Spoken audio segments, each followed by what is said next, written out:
nós estamos bem certos, confiantes, convictos de quem habita em nós. E se o maior habita em nós, nós podemos descansar, nós podemos andar em plena confiança em você, na sua palavra, nas suas promessas, porque você é fiel. Oh, não existe vale.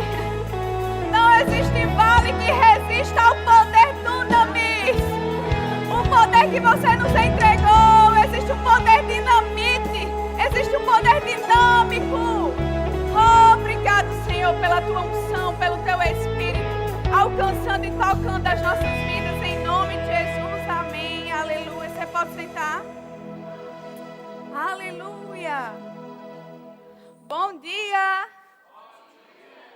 Graça e paz. Vocês aprenderam bem direitinho o que foi para a conferência? Amém.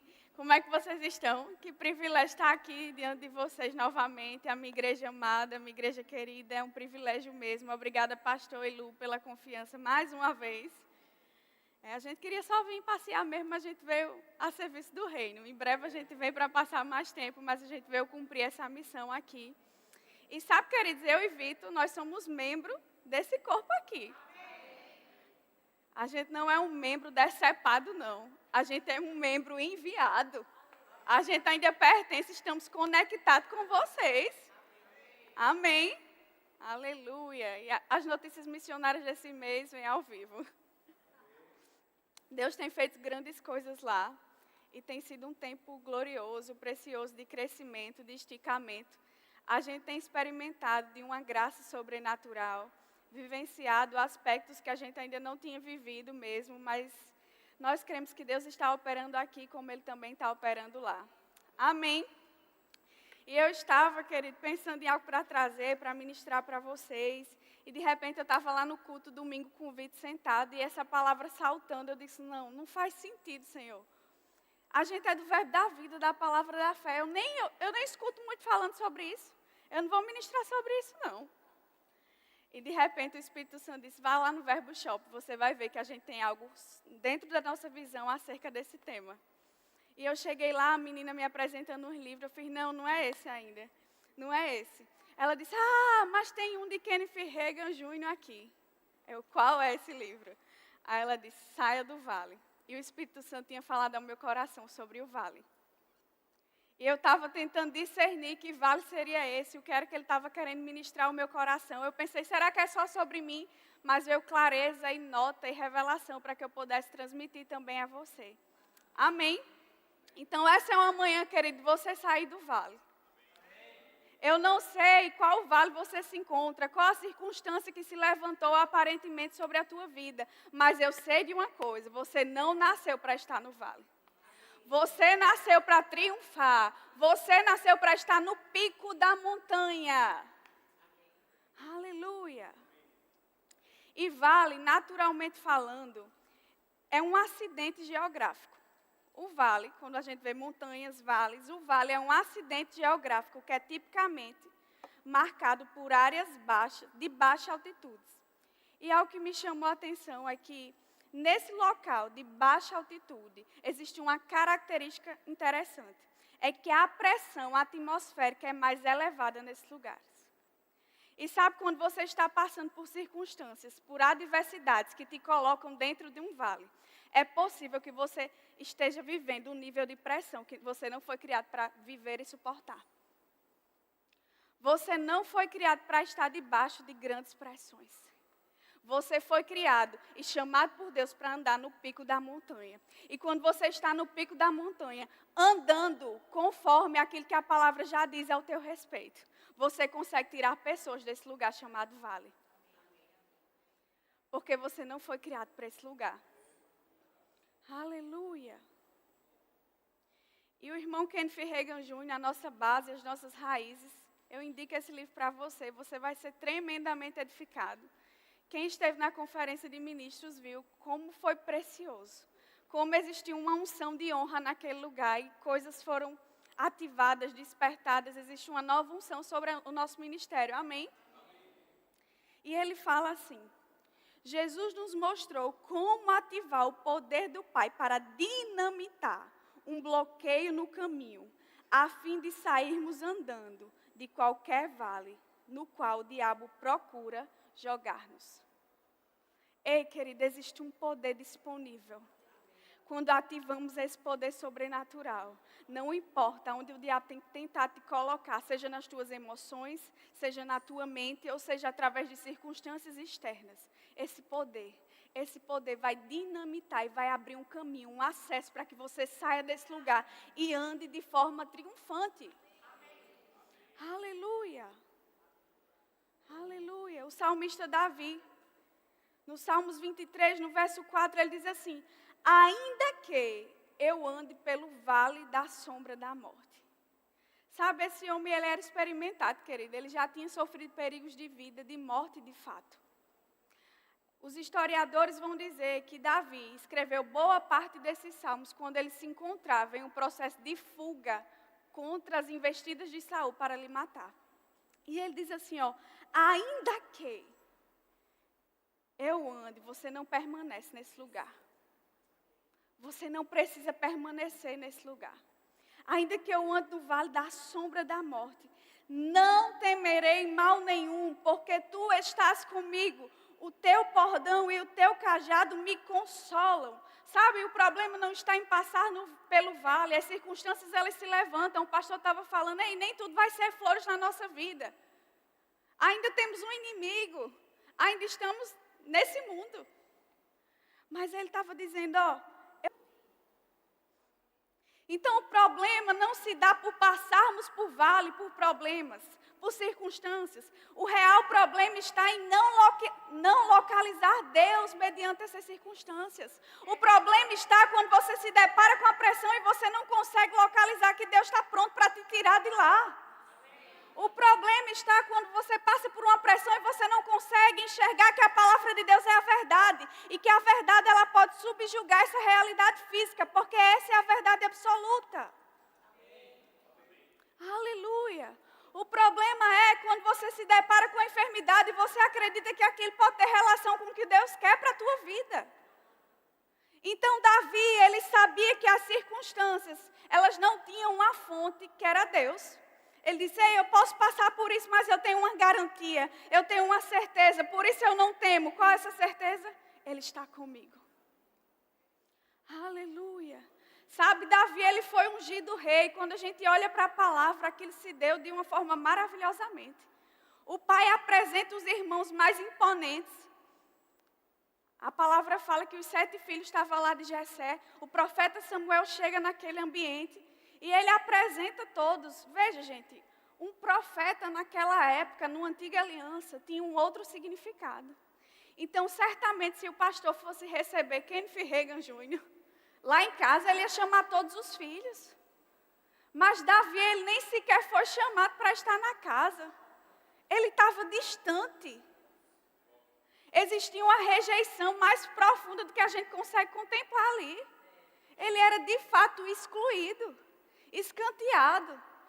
E ele foi apresentando ao profeta e disse, não é nenhum deles, tem mais nenhum. Aí ele foi se lembrar, tem um num campo. Como se assim, ele está lá no campo, esse aí que não é mesmo. O pai disse basicamente isso, esse aí que não é mesmo.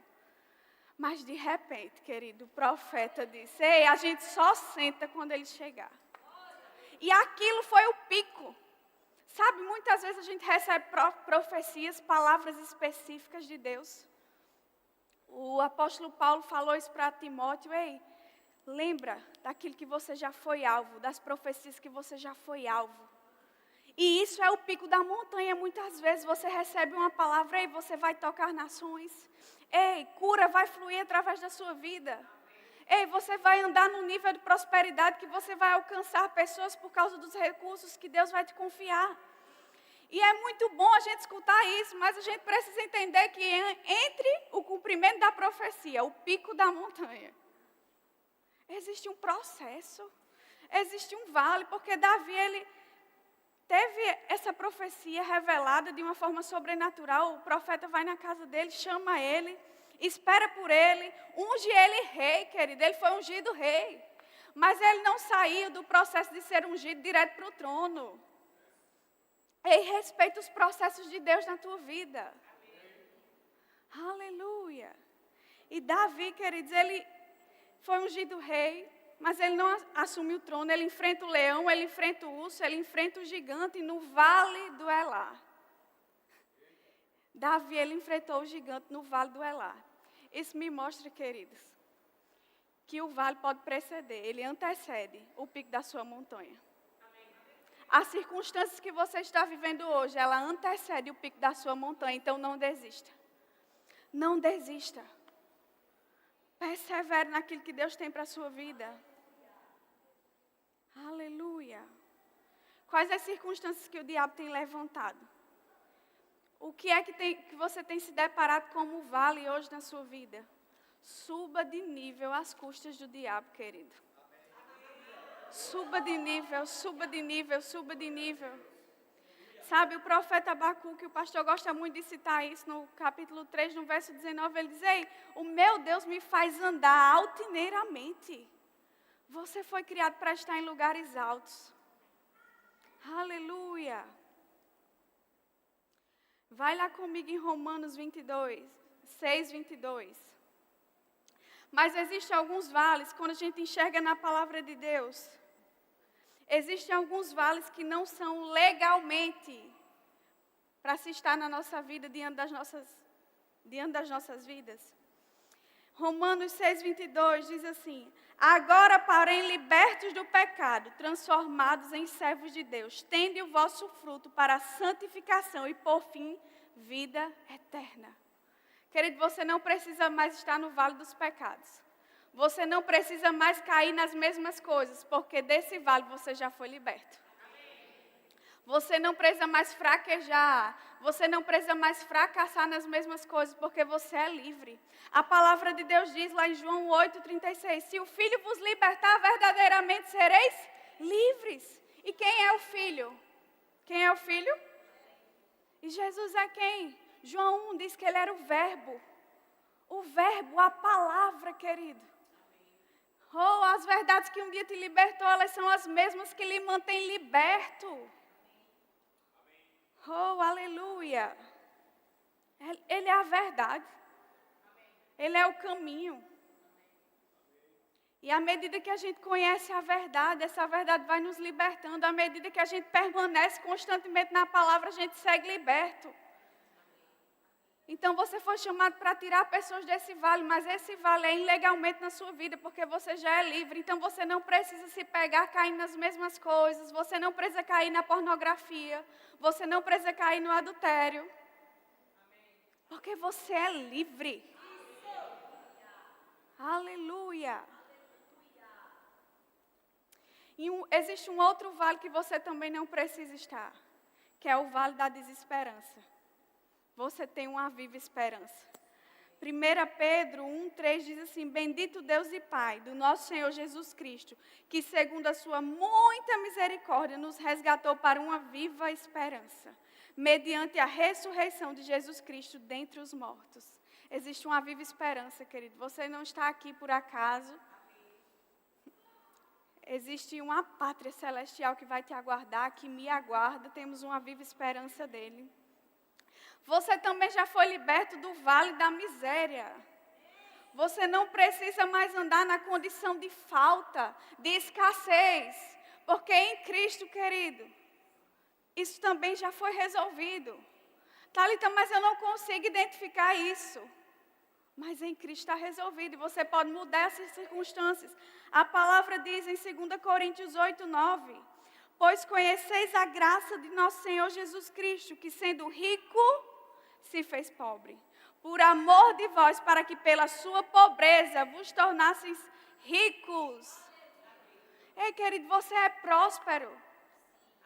Se você está se deparando com uma situação de vale, de falta, de miséria, querido, reivindique as promessas acerca dessa área na sua vida. Você é abençoado, você é próspero. Aleluia. Deus não te criou para uma condição de miséria, de falta. Aleluia. Existe um outro vale que também é ilegal na sua vida. É o vale da enfermidade, porque você já é curado e sarado pelas pisaduras de Jesus. 1 Pedro 2,24. carregando Ele mesmo em seu corpo sobre o madeiro, os nossos pecados, para que nós, mortos para os pecados, pecado não tem domínio sobre você, você já morreu para ele. Vivamos para a justiça, por suas chagas fostes sarados. Você não vai ser, você já é curado, essa é a sua realidade em Cristo. E existe outro vale que também não pertence a você. Se você estiver vivendo nesse vale, também é de forma ilegal. Porque em Cristo essa condição já foi mudada, é o vale da subjugação. Você tem autoridade. Você é cabeça, você não é cauda, você tem que estar sempre por cima e nunca por baixo. Lucas 1:21 diz, tendo Jesus convocado os 12, deu-lhes poder e autoridade sobre todos os demônios e para efetuarem curas. Aleluia. Sabe, eu gosto de uma frase que o nosso apóstolo Guto fala, ele diz, humildade não é pensar menos de si.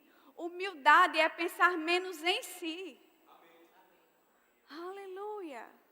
Então, quando eu trago essas verdades, você talvez pense, eu não sou tudo isso não. Mas essa não é a verdadeira humildade. Humildade é você reconhecer que você é tudo isso sim em Cristo, através do sacrifício que Ele fez. Sabe, graça não é o oposto ao esforço, é o oposto ao mérito, querido. Você não merecia nada disso, mas Ele conquistou por mim e por você. Aleluia, não merecíamos, mas já que Ele conquistou, querido, ande nisso, ande à altura de quem você já é em Cristo. Aleluia. Romanos 8:37 diz, em todas essas coisas, porém, somos mais do que vencedores por meio daquele que nos amou. Independente da lista que você esteja enfrentando, independente do relatório médico, independente da circunstância que você esteja enfrentando, você tem essa convicção de que você é mais do que vencedor sobre todas essas coisas. Você triunfa sobre todos esses vales, sobre o vale da depressão, sobre o vale da tristeza, sobre o vale da falta. Aleluia. E sabe, agora a gente vai chegar na parte da mensagem. Que é aquele que tem ardido no meu coração. Porque as circunstâncias, elas têm como objetivo lhe desviar, desfocar a sua visão do verdadeiro propósito, do verdadeiro sentido. Porque quando você perde tempo olhando, visualizando, focando na falta, na doença, na tristeza, você não consegue enxergar a sua condição em Cristo, mas mais do que isso, você não consegue alcançar pessoas e não consegue tirar ninguém desse vale, porque você está preso na sua própria vida. Você está tão focado na sua própria circunstância, não é porque eu preciso pagar minhas contas, não é porque eu preciso de cura, que você não consegue tocar pessoas e cumprir plenamente o propósito e o chamado de Deus, porque você está preso nisso. Aleluia. E o irmão Kenneth Reagan Jr., nesse livro, ele diz, você pode sair de qualquer vale em que você estiver agora mesmo, nesse momento, abrindo o caminho com a palavra de Deus. Então eu percebo no meu espírito que essa palavra veio para que a gente entenda a nossa realidade, mas para que a gente cumpra um propósito. Uma vez que você entende que a sua condição não é mais de vale, uma vez que você entende que você nasceu para andar em triunfo, uma vez que você entende, eu estou falando de entender, não é apenas compreender com o teu racional, é pegar isso como revelação e prática. Porque uma vez que você sabe e não pratica, isso está só na arena do assentimento mental, você ainda não tem fé nisso. E talvez essa seja a razão de algumas coisas ainda não estarem plenamente manifestas na sua vida e na minha vida. Amém? E querida, existe uma forma de sair desse vale. Marcos 11:23 diz assim, porque em verdade vos afirmo, que se alguém disser, aleluia, o que é que você tem dito? Querido, coloca um gravador, o que é que eu tenho falado durante o dia? O que é que eu tenho dito? O pneu do carro furou? O que é que eu tenho dito? Algumas circunstâncias se levantam lá em Campina Grande, como aqui, e do nada, exatamente do nada, a nossa televisão queimou. Aí eu disse, vamos levar para consertar. Aí a gente levou lá e Vitor, não, o cara disse assim, essas TVs são muito boas, mas quando chega assim não tem jeito para elas. Geralmente quando chega aqui desse jeito não tem jeito para elas, é melhor trocar, é melhor vender e tentar comprar outra, fazer alguma coisa. E imediatamente veio aquela nota, pode não ter jeito para de ninguém, mas para mim tem. Eu me recuso a aceitar o diagnóstico, o relatório que for. Thalita, mas isso é tão simples. Querido, é nessas pequenas coisas que Deus vai localizar onde está a tua fé. Eu disse, com a minha não. E a gente deixou, foi embora para casa. No outro dia o homem liga, ele disse, ei, deu certo a tua TV, já está pronta, consertada, vem aqui buscar. E aquilo que a gente poderia gastar 1.800, a gente gastou 300, foi por aí, 300 reais. Por quê, querido? Porque alguém decidiu entender que Deus se importa com tudo que diz respeito à sua vida. E que aquilo que funciona para o mundo não vai funcionar para mim, é diferente. Por isso ele diz, ei, qualquer um que disser esse monte, ergue-te, lança-te no mar e não duvidar no seu coração, mas crê que se fará o que se diz. Assim será, assim será, assim será com ele. Sabe, a porta de saída de qualquer vale chama-se fé. A porta de saída, a porta de socorro, a porta de emergência chama-se fé. Quando você ativa a fé, querida, as coisas vão mudando diante dos seus olhos.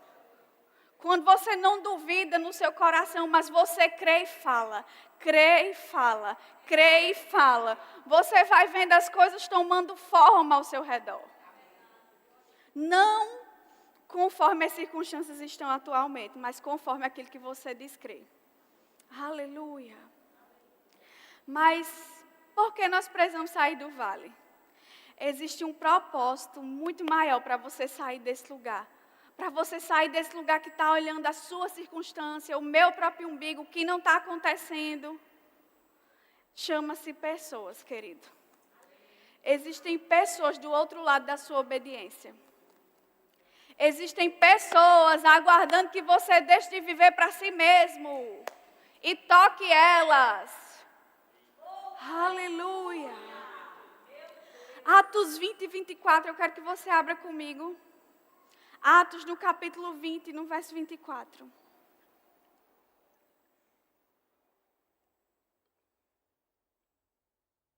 Diz assim, porém em nada considero a vida preciosa para mim mesmo, contanto que complete a minha carreira e o ministério que recebi do Senhor Jesus Cristo, para testemunhar o evangelho da graça de Deus. Ei, você tem um propósito específico, Sinira tem um propósito específico, Lorena tem um propósito específico, Clei tem um propósito específico, Gil tem um propósito específico, mas dentro desse propósito específico, existe um propósito geral, que é esse aqui, ó.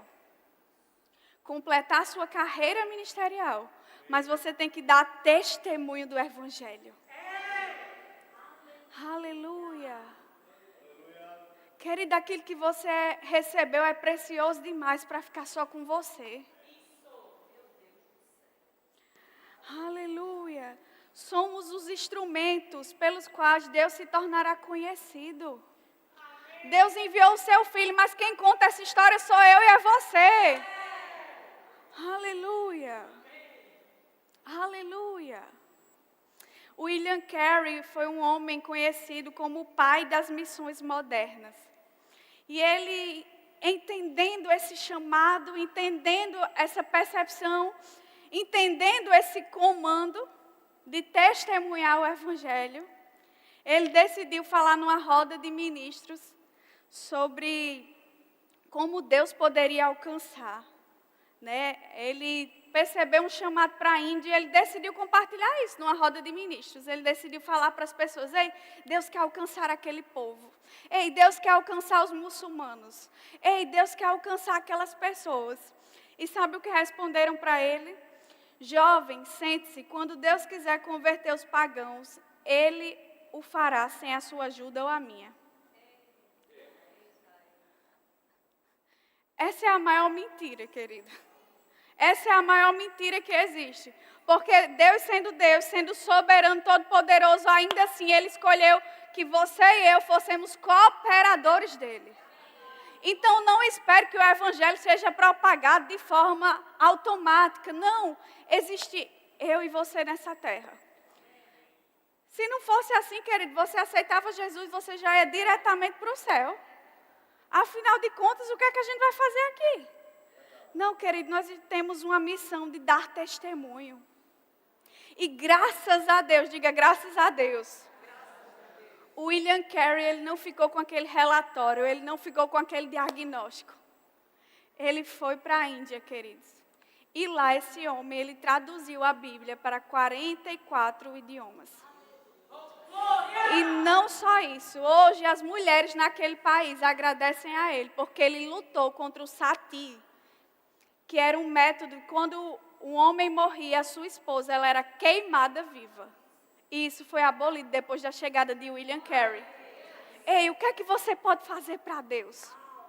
O que é que você pode fazer de tão relevante numa sociedade? Igreja não é clube social. A força da igreja é centrífuga, de dentro para fora, de dentro para fora. Aleluia. E o pastor estava compartilhando aqui sobre essas cadeiras. Sabe, queridos, que essas cadeiras só vão ser preenchidas quando você decidir dar testemunho, não só da palavra, mas da sua vida lá fora. E quando você decidir intencionalmente discipular e tocar pessoas.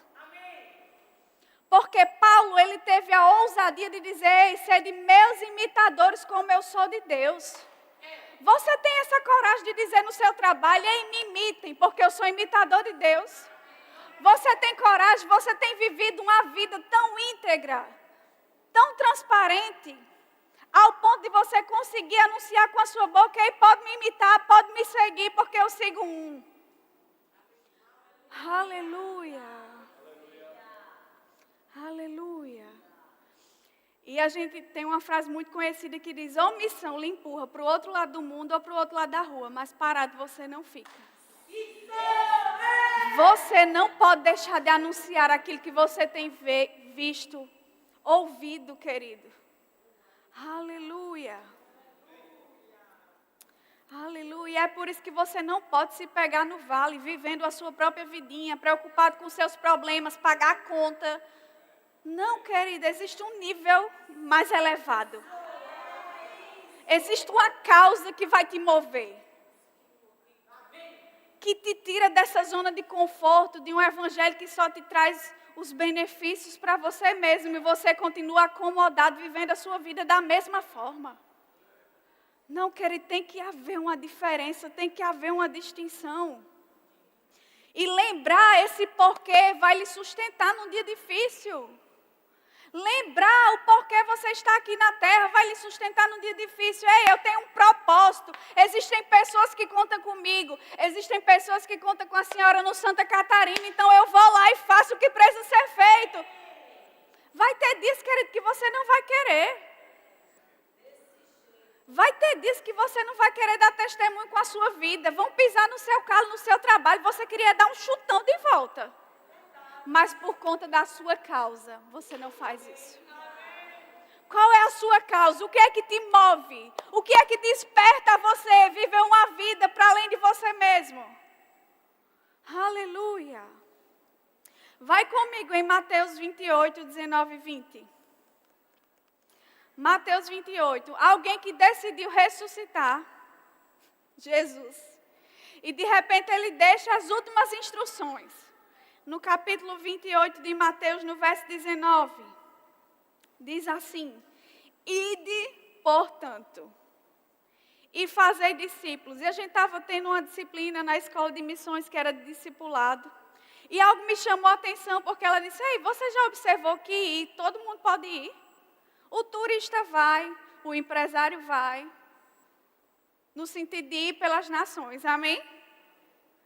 Mas a missão da igreja não é apenas ir. Aqui está dizendo, ide e fazei discípulos. Aleluia. Você tem que se multiplicar. Você tem que fazer discípulos de forma intencional. Agora, se você não tem vida com Deus, não se multiplique não, viu? Porque a gente não quer um igual a você, não. A gente quer que você se multiplique. Fazei discípulos em todas as nações. E o que eu acho interessante aqui é que não existe uma opção de isenção. O advogado aqui, o Wesley, pode falar melhor. Existe uma cláusula aqui de isenção? Não, eu sou o pastor, agora eu não faço isso. Eu sou profeta, eu não faço isso. Eu sou só um empresário, eu não faço isso. Não.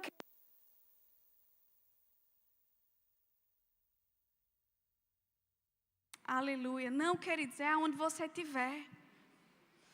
É no seu raio de atuação, no seu raio de influência. Aleluia.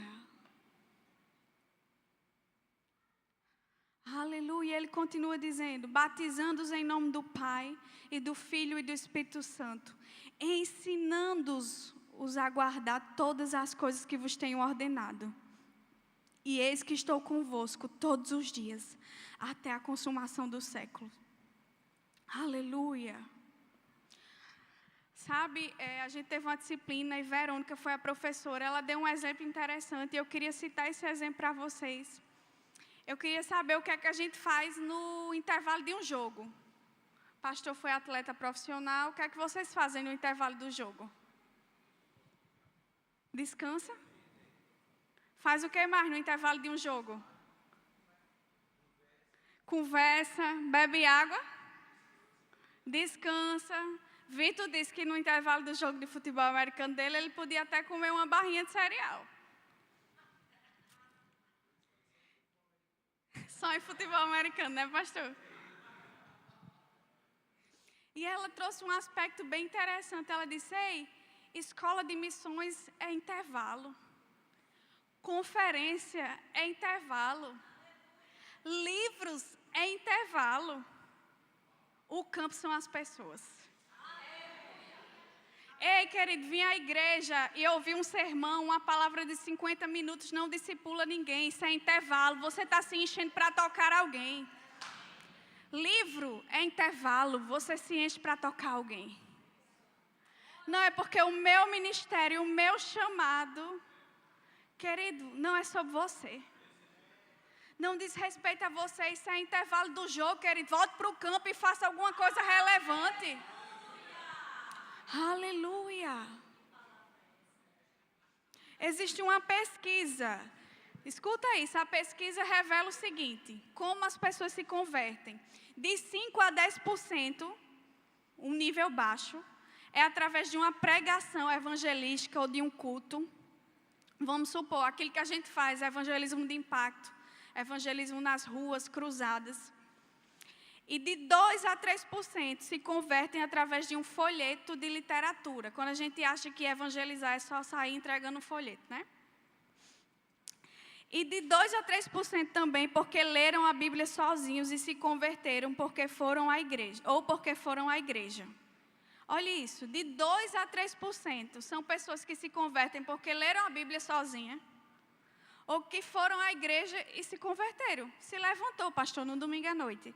De 3 a 5% por meio de uma pregação na rádio ou na TV. Mas de 70 a 80% por causa dos relacionamentos, seja com familiares ou com vizinhos. Isso me mostra, querido, que você não pode trazer uma pessoa para a igreja e achar que Deus vai resolver tudo. Isso me mostra que as conversões genuínas se dão através de relacionamento com pessoas, por isso fure a bolha hoje. Não vou mais para a academia, porque assim a academia é um ambiente hostil. Se é hostil, você tem que estar lá para revelar Cristo. A luz, querido, fica mais evidente mediante as trevas. Porque você não tem se deixado brilhar em lugares, você é luz do mundo, sal da terra. A Bíblia não diz, você é luz da igreja e sal da igreja. Não, a igreja está tudo bem. Isso também é relevante, porque o desejo de Deus é que todo homem seja salvo e chegue ao pleno conhecimento. Está tudo bem com isso também. Mas, queridos, nós temos um trabalhinho a mais. Porque a pesquisa está revelando que essas conversões vão se dar por meio de relações. Aí você quer ser o herege da família? Não quer interagir com ninguém? Não quer revelar Cristo para ninguém? Pelo contrário, parece que desfaz aquilo que a palavra diz. Então, querido, isso me mostra a minha e a sua responsabilidade de sermos intencionais em nos relacionarmos com pessoas. Sabe, Paulo diz, eu me deixei gastar pelo Evangelho. Evangelho é sair da zona de conforto, querido. Eu gosto muito de vir para cá, mas eu sei que aqui é totalmente zona de conforto para mim. Sou muito bem hospedada, graças a Deus. Tem tudo que eu gosto de comer. Tudo que eu quero tem. Mas é zona de conforto. E essa não foi a proposta, não. Ei, se quer ser meu discípulo, carrega a cruz. Carrega a cruz. Viva uma vida, querido, para além dos seus prazeres. Ai, não está bom assim. Peraí, o pastor falou assim comigo, eu não gostei. Querido, o que é que te move? Qual é a tua causa? Quando a gente entender esse aspecto da palavra, a gente vai deixar de ser melindroso, porque a gente vai estar preocupado com aquilo que realmente importa. É um tal de doeu, machucou, magoou. Meu amigo, a gente não tem mais tempo a perder, não. Jesus está voltando. E vai ser requerido de nós, querida, a vida dessas pessoas que estão próximas, mas nós não estamos nos conectando. Porque nos conectar fala de se importar e ninguém quer se importar genuinamente com ninguém.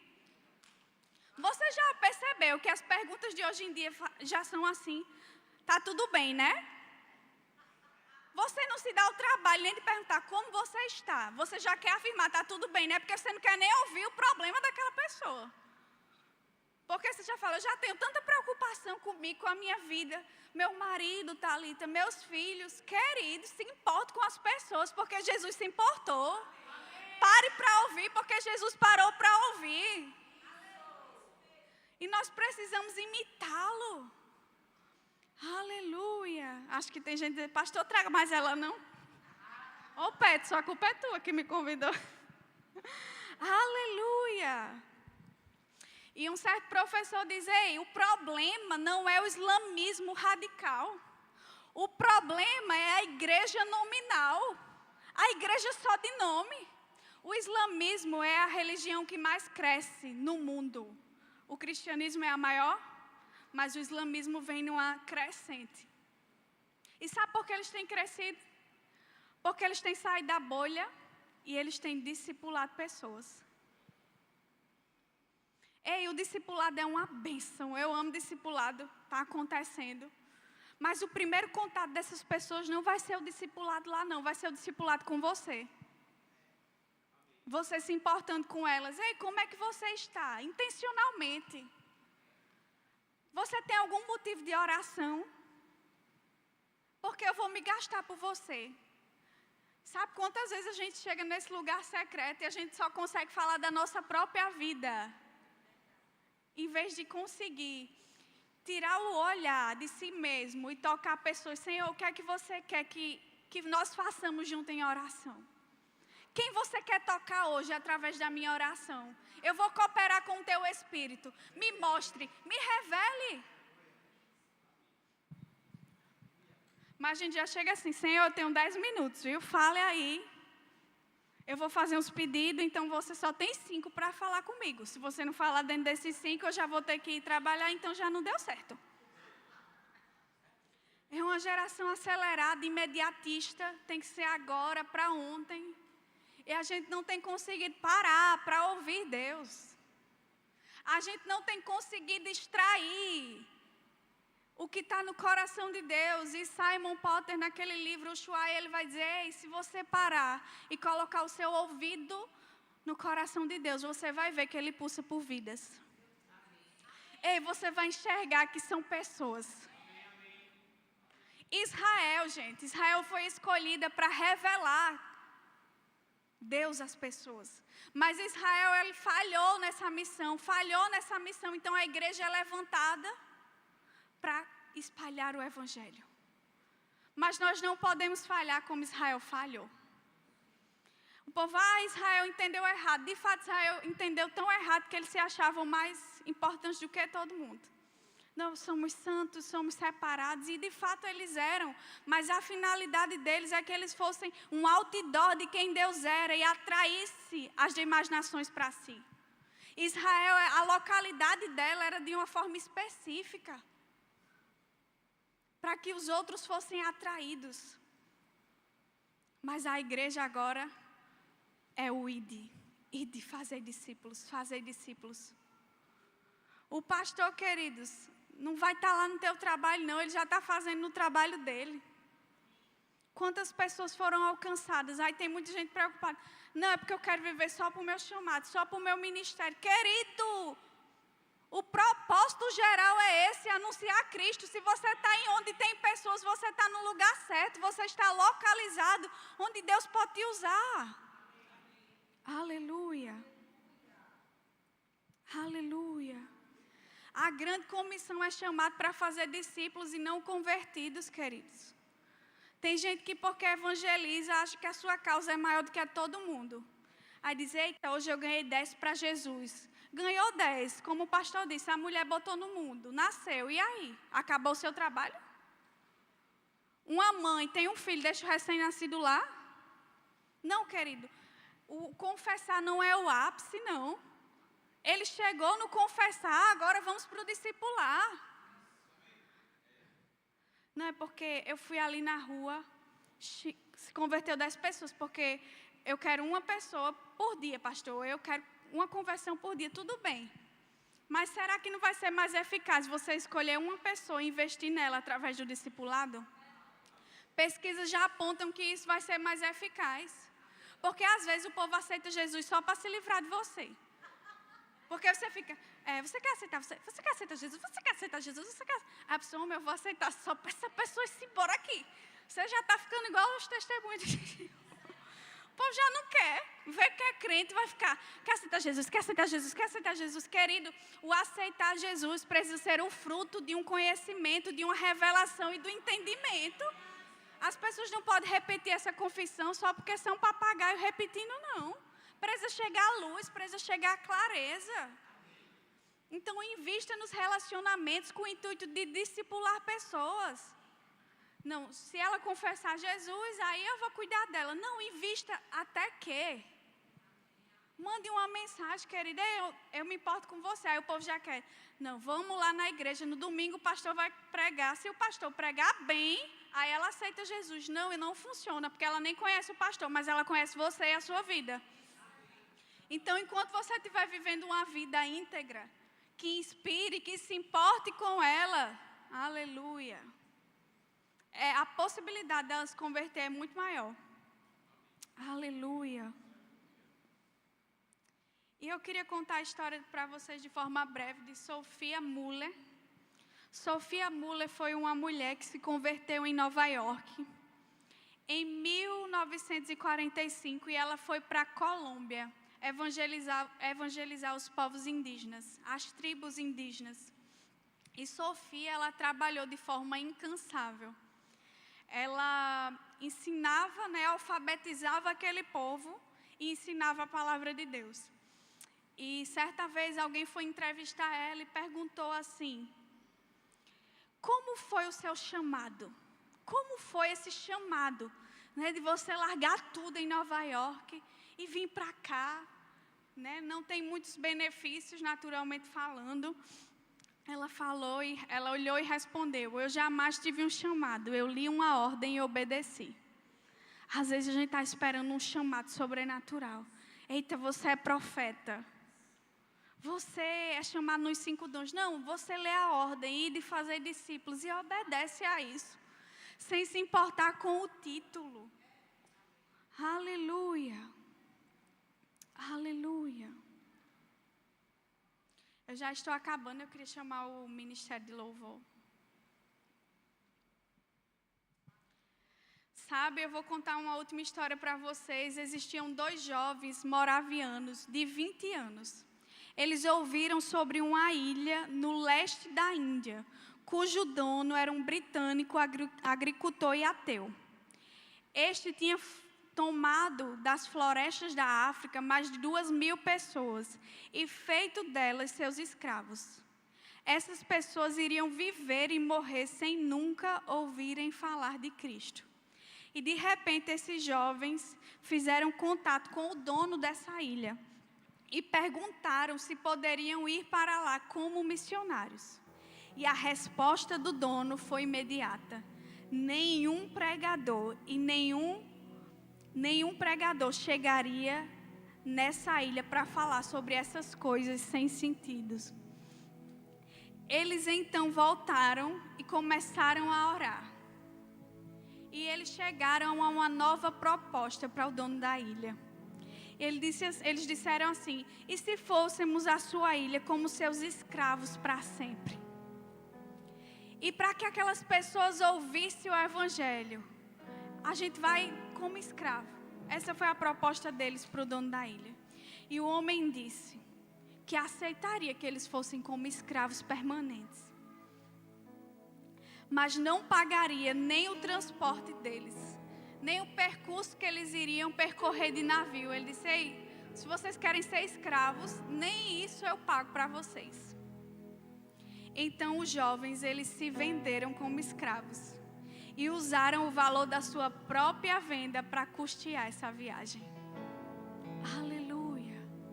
Porque eles ouviram falar que pessoas poderiam nunca ouvir falar no nome de Jesus. Então eles decidiram abdicar da sua liberdade e se tornar escravo, porque eles tinham uma causa. Eles tinham um porquê. Ei, pessoas precisam ouvir desse evangelho. Eu preciso compartilhar. Sabe quantos estão dispostos a se moverem para fora da sua zona de conforto?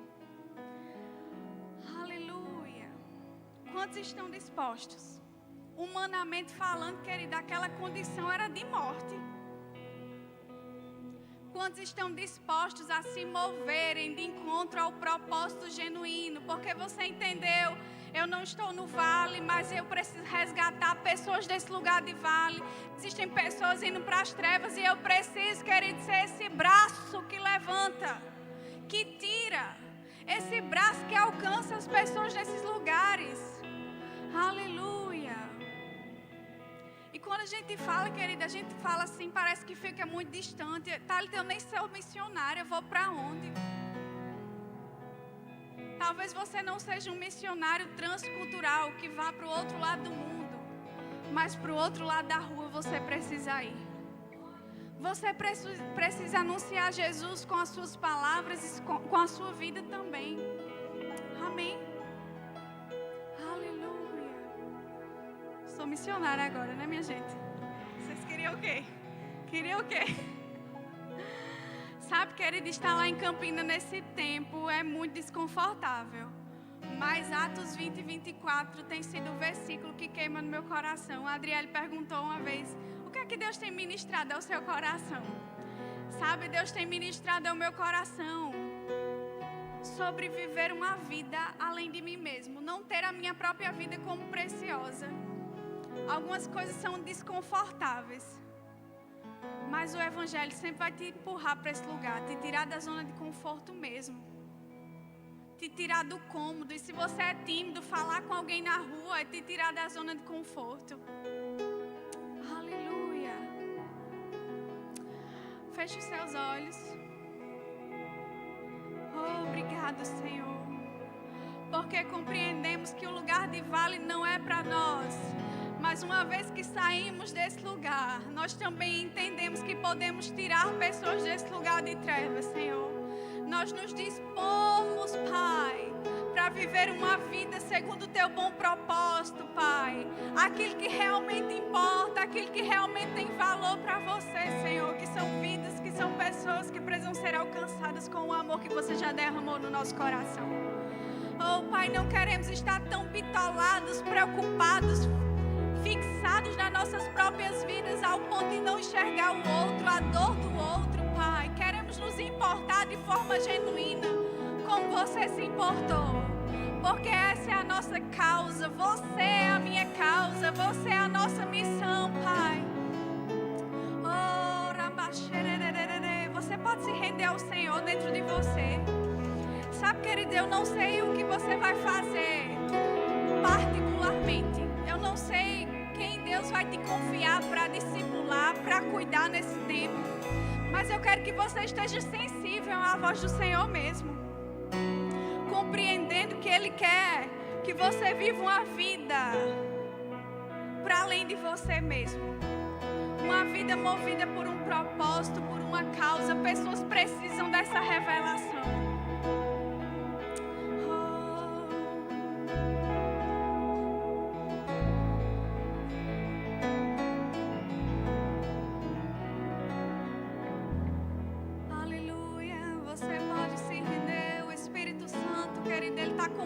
Ao seu coração exatamente. Ele está comunicando exatamente onde você precisa ser mais preciso, intencional. Qual familiar seu precisa da sua ajuda e você pode ser essa resposta.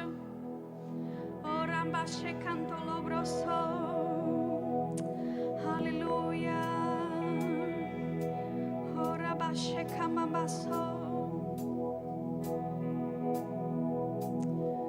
Você pode escutar a voz de Deus dentro de você. Você pode identificar aquilo que Ele está comunicando ao seu coração. Oh, aleluia.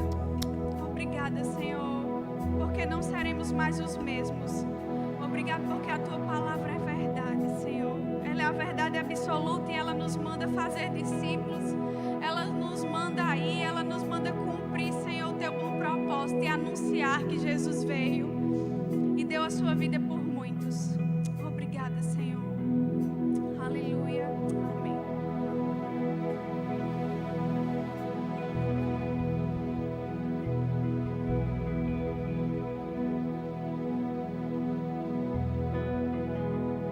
Ao Deus que